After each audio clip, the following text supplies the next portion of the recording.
My first question is, where did life begin for you? And as you grew up, where obviously you're not. As you grew up, like what influenced you, and who influenced your worldview? That's my first question. Okay. I was born in Guyana. Guyana, as you know, is culturally Caribbean, but geographically South American. And was Which in a, time? the time that I grew up, it was in the 60s, the 70s. It was an exciting time about change in the third world. So some of the people who influenced my worldview were leaders in the forefront of change, leaders like Julius Nyerere of Tanzania, leaders like Forbes Burnham and Michael Manley being Prime Minister of Jamaica, Forbes Burnham being Prime Minister of Guyana at the time. Those were some of the people who influenced my worldview. How did they influence How did they influence you? They influenced me in two ways. One, by articulating eloquently the importance of change and the importance of embracing values and things you believe in. But they influenced me also in that they pursued change. They didn't necessarily always get the change they wanted, but they had a willingness to fight for what they wanted. And that for me was important. Mm-hmm.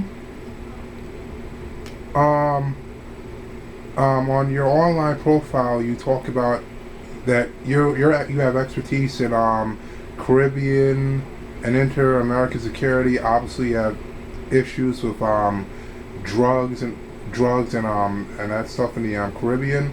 What got you? What incident or what series of events got you passionate in the field of Caribbean and inter-American security? Before I became an academic, I was a journalist. And I went to Australia, must have been 1980, to cover a conference as a journalist. It was a Commonwealth Heads of Government conference. And on the agenda of that conference in Melbourne, Australia, was the subject of security of small states in the Commonwealth. Grenada, Malta, Seychelles, Fiji, Vanuatu, Jamaica, all those small countries, not just in the Caribbean, but in the Commonwealth. The Commonwealth covers Europe, parts of Africa, parts of Asia, parts of the Caribbean. And so that conference and my reporting on the security challenges of small states piqued my interest in security. And so when it was time for me to do my dissertation as pursuing my PhD, I chose that subject. Now, as I worked on the business of security, I saw how the drugs challenge in the Caribbean had security aspects. It was not simply drugs passing through from South America to North America. There was violence, there was crime, there was illegal arms trafficking. So that for me was the genesis of my interest in security first, and then the drugs and security nexus secondly.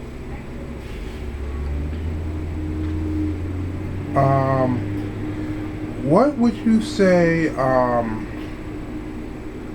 were what would you say are your biggest successes? What are your biggest successes in life, and what are your biggest failures?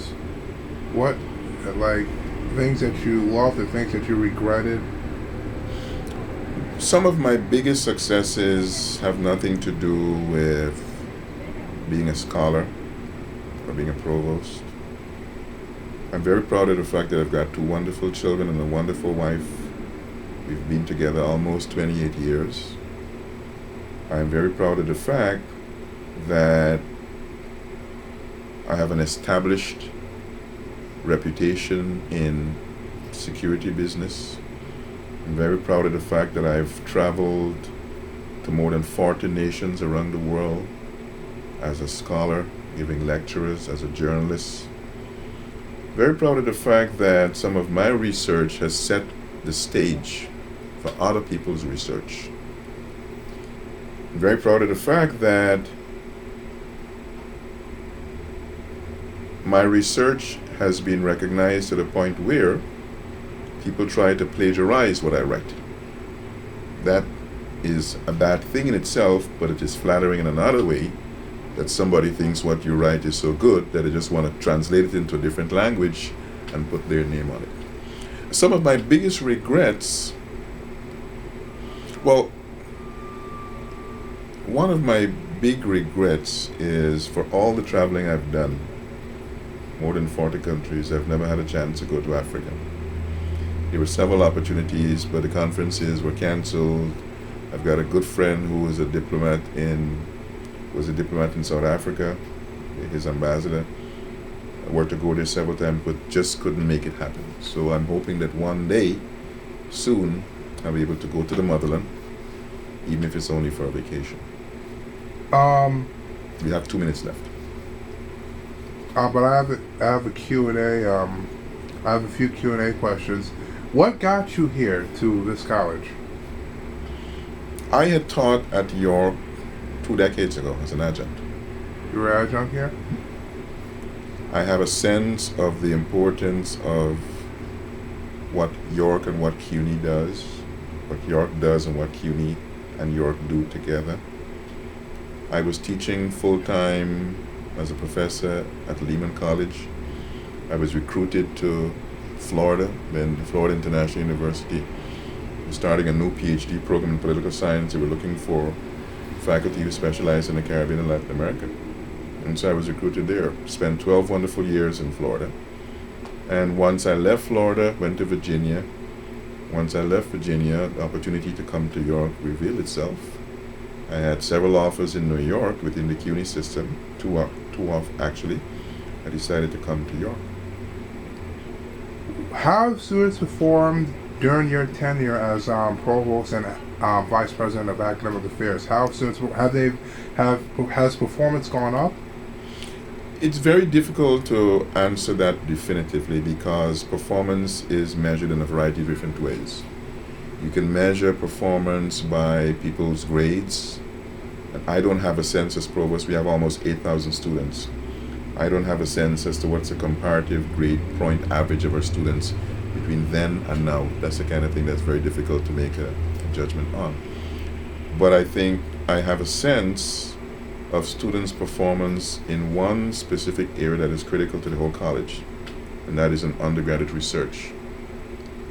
Very proud of the fact that this year we had our 3rd annual Student Research Day. And if you compare the number of students and what they presented in the first research day, grew large in the second research day. We had a good complaint in the second research day that we had too limited a space for all the student posters. And so we moved into the gym, and if you were there, it was a wonderful display of students' performance in research. Mm-hmm. We joined the leading student research organization in the nation called the Council on Undergraduate Research. When I was at Florida International University, the college that I had the honor of leading, we were in CUR, it's called CUR. I was even at one point elected to the national leadership of CUR. And CUR holds an annual conference every year where students from across the nation apply to present their research, and some are selected, others are not. We have 3 students selected this year to present their research. Thankfully, the conference is being held right in New Jersey, so I don't have to find airfare for them. But we were able to secure funding to send the 3 students, pay their registration, pay their hotel, and along with the students, the professor who is mentoring them, they will be showcasing their research at a conference in New Jersey next month. That for me is students' performance. That for me is part of the pride. What changes have you made in terms of academic standards here at the college? One of the things that President Keyes did before I arrived was to increase the admission requirements. And that was necessary because the state of New York does not provide funding for senior colleges to do remediation. But before President Keyes came, York was taking in students who were not well prepared, and they were dropping out. and it didn't make any sense taking them in and having a revolving door. And so the standards were increased in 2005. In 2009, the standards were increased again. We're hoping that with that increase will come a greater retention. We don't have to be dismissing and putting on probation so many students. And the students who are not eligible to come would first go to community college, get their associate, and then come. And our hope is that as we raise the bar on the student performance side, we raise the bar on the faculty performance side. What are the best things about your job here as Provost and Academic Affairs VP? What are the best what? What are the best things about your job? Part of any university requires some group of individuals to facilitate hiring faculty, facilitate providing the resources of faculty to teach and do research.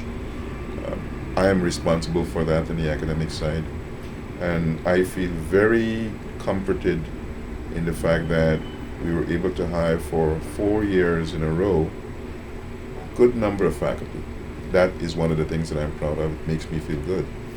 What I don't feel very good about is that partly because of the budget crisis, we don't have funds to continue hiring full-time faculty as we should.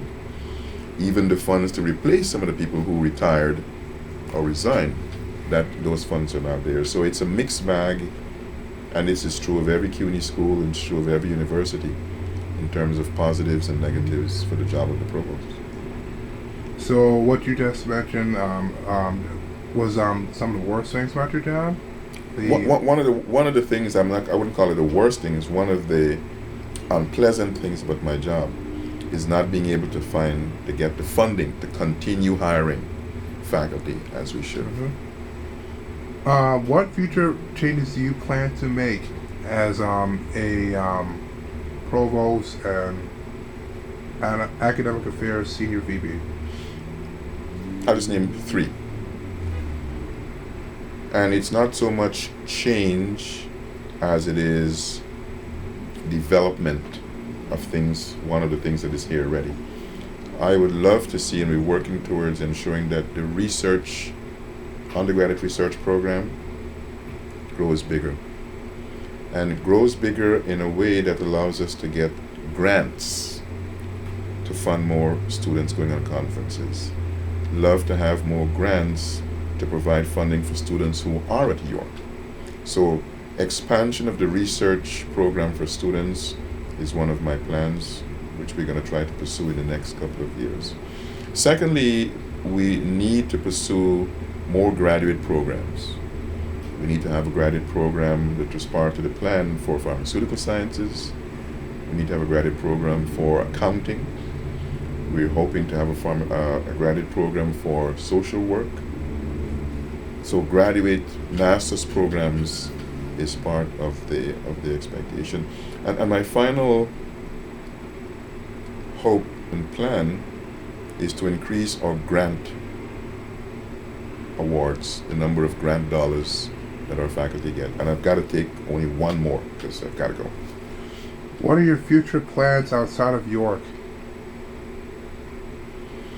Outside of York, I want to be able to do what I've been able to do so far, serving as a dean and then as a provost, and that is still maintain some scholarly engagement. 2 days ago I was in Washington speaking at the OAS. I'd like to be able to do those things. In 2 weeks I'm going back to Washington to speak at the National Defense University. Next month I'm going to Barbados to moderate a conference and bring the diplomats, the military heads, and the politicians in the entire Caribbean, from the United States, Canada, Britain, to talk about security issues.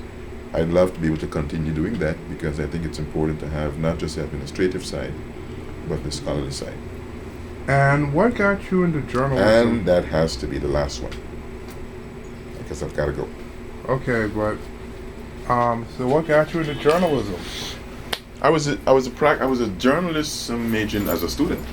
I did political science, and I did journalism. While I was in college, I was doing student journalism. All right, so journalism. So you're interested in like, what's going on in the world and okay. Alrighty. Well, good luck with your project. Thank you. Okay.